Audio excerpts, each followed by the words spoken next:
মানে অসমৰ যদি উন্নতি হ'ব লাগে তেনেহ'লে কংগ্ৰেছৰ চৰকাৰ আনিবই লাগিব।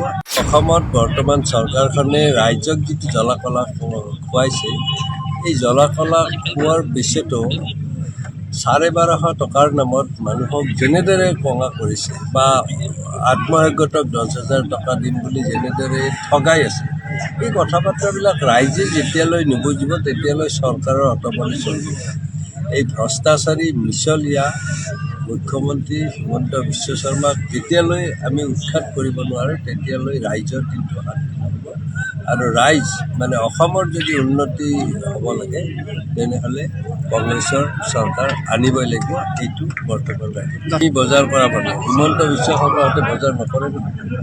তেওঁ ফাঁকি দিব হৈ পাৰে। যোৱা 18 তাৰিখে কংগ্ৰেছৰ নেতৃত্বত এটা প্ৰতিবাদী কাৰ্যসূচী ৰাজভৱন ঘেৰাও হৈছিল।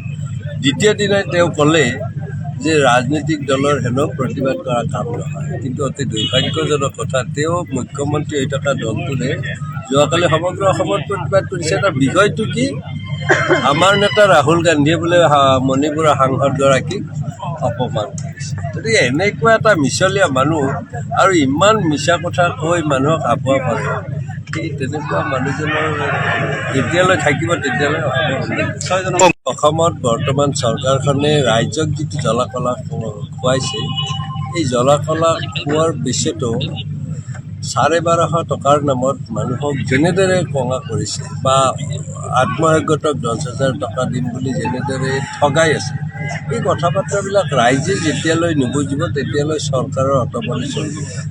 এই ভ্ৰষ্টাচাৰী মিছলীয়া মুখ্যমন্ত্ৰী হিমন্ত বিশ্ব শৰ্মাক যেতিয়ালৈ আমি উৎখাত কৰিব নোৱাৰোঁ তেতিয়ালৈ ৰাইজৰ কিন্তু শান্তি নহ'ব।